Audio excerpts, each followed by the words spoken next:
తెలుగు రాష్ట్రాల్లో అతిపెద్ద lift manufacturer lifts ట్రై.com dealership కూడా ఇవ్వబడును. ఎవరిని వదిలిపెట్టడం లేదు. సోషల్ మీడియా కార్యకర్త నుంచి బడా లీడర్ల వరకు నోరు జారిన వారిని కటకటాల్లోకి నెట్టేస్తోంది కూటమి సర్కార్. ఒకవైపు జగన్ స్పీడ్ పెంచితే మరోవైపు వైసీపీ నేతలను అరెస్టు చేయడంతో రాజకీయాన్ని రసవత్రంగా మారింది. వరుస అరెస్టులు వైసీపీ పార్టీ నేతల్ని ఉక్కిరిబిక్కిరి చేస్తున్నాయి. తాజాగా మరో పెద్ద తలకాయను జైల్లో వేసేందుకు యాక్షన్ ప్లాన్ సిద్ధమవుతుందనే చర్చ రాష్ట్ర పాలిటిక్స్ ను మరింత వేడెక్కిస్తుంది. ఇందుకే ఎవరా లీడర్?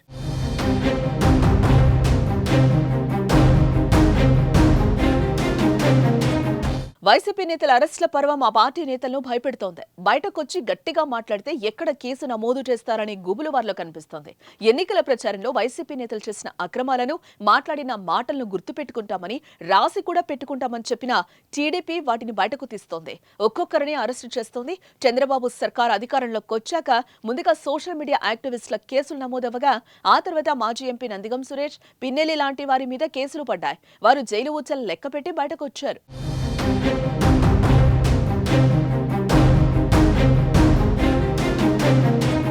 ప్రస్తుతం మాజీ ఎమ్మెల్యే వల్లభనేని వంశీ మీద కేసు నమోదవగా ఆయన కూడా జైల్లోనే ఉన్నారు. వంశీ జైల్లో ఉండగానే ఊహించని విధంగా పోసాని కృష్ణమురళిని పోలీసులు అరెస్టు చేశారు. న్యాయస్థానం రిమాండ్ కూడా విధించింది. నిజానికి చూస్తే వల్లభనేని వంశీ తర్వాత మాజీ మంత్రి కొడాలి నాని అనుకున్నారు. కానీ పోసాని అరెస్టు జరిగింది. వీరితో పాటు పేర్ని నాని కుటుంబంపై కూడా కేసులు నమోదయ్యాయి.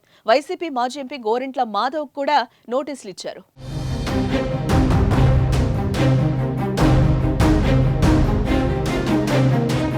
తాజా పరిణామాలు చూస్తే వైసీపీ హయాంలో హద్దులు మీరి ప్రవర్తించిన వారెవ్వరినీ ప్రభుత్వం వదిలేటట్టు కనిపించడం లేదు. దీంతో నెక్స్ట్ అరెస్టు ఎవరు, లిస్టులో ఎవరున్నారు అనే చర్చ అయితే జరుగుతోంది.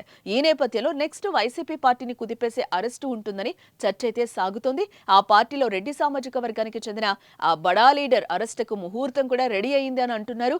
ఇప్పటికే ఆ నాయకుడిపై జిల్లాలో కేసులు కూడా నమోదయ్యాయి. ఈ అరెస్టుతో ఏపీలో రాజకీయం కూడా పెను సంచలనానికి దారితీస్తుందనే చర్చ జోరుగా సాగుతోంది. మరి అరెస్ట్ ఉంటుందా లేదా అన్నది త్వరలో తేలిపోనుంది.